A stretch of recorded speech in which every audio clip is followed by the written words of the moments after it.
The black and white from Belgrade are not as convincing this year as they were in the past, as they are set to face the fight heavily to make the Final Four tournament. The reasons for that are supposedly financial in nature, at least if we take Duško Vujosovic's word for it.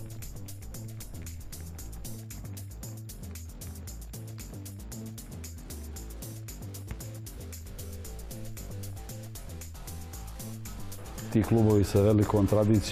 cannot buy the clubs with great tradition easily with private capital, and that's why we are still owned by state-owned companies. Our country is riddled with problems of similar nature as our legislature hasn't got the right perspective on laws regarding the funding of sport, and I believe that is the core reason of trouble in that kind of sporting communities. I hope in time we will have solved these problems in a similar way as they do it in Slovenia and Croatia.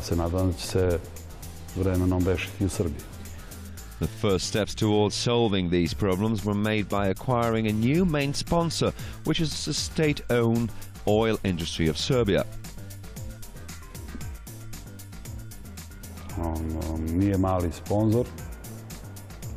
It's not a small investment by any means. We have a 3-year deal which contributes around 800,000 euros to Partizan, and that's why we have great gratitude to this enterprise. We could make great use of that money, but unfortunately we are still burdened by some debts from the past.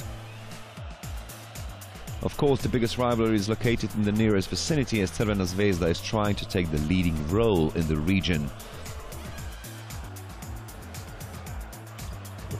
Crvena Zvezda has reorganized well in the last years and was able to put together a very good team. And since they have swell working conditions, it is logically a favorite to take the ABA League title. But having said that, don't expect Partizan to just roll over and relinquish our ambitions. And it also won't roll over, because Vujosovic still has quite a talented side, and there are also guys full of character.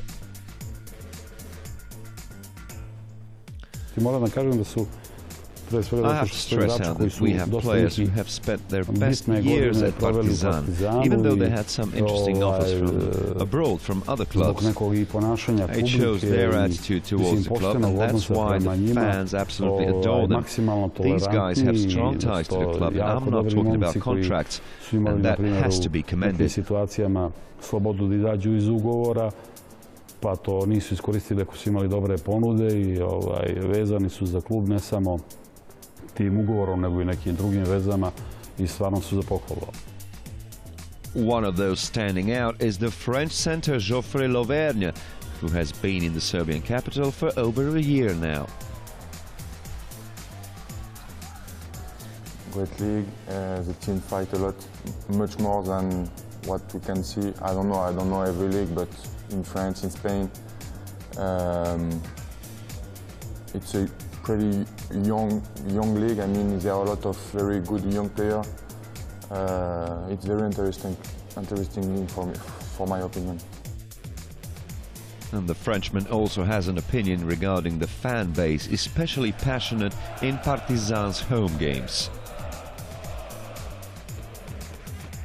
From where I'm from, it's theater, you know. People go to the game for drink Coca-Cola and eat some popcorn, you know. So it's very different, but that was one of the reasons why Partizan for me was something unbelievable, because of this atmosphere and the fun. So great. Lauvergne had an exquisite autumn as a member of all-conquering French national team who was crowned the European champion in Slovenia. I remember this, of course, because I win European Championship. It was a very great moment, of course. It's the first time the French national team win European Championship, so I'm very happy to make part of this story, and I hope I'm going to stay a long time in the national French team. His wish is to continue his progress in Belgrade, and that's why he started to learn Serbian intensely. No, I don't use so much because everybody talk to me in English, you know, but I can say a lot of things in Serbian. What can you say? Ja pišem srpski, ja sam Partizan igrač. I can say a lot of things. Of course, his primary language skills will be on display on court, as this is his best trade, as the same goes for all the other members of the club. The only question remains whether he and his teammates will be as convincing as they were in the past years, where they managed to conquer the opposition in the last 6 years.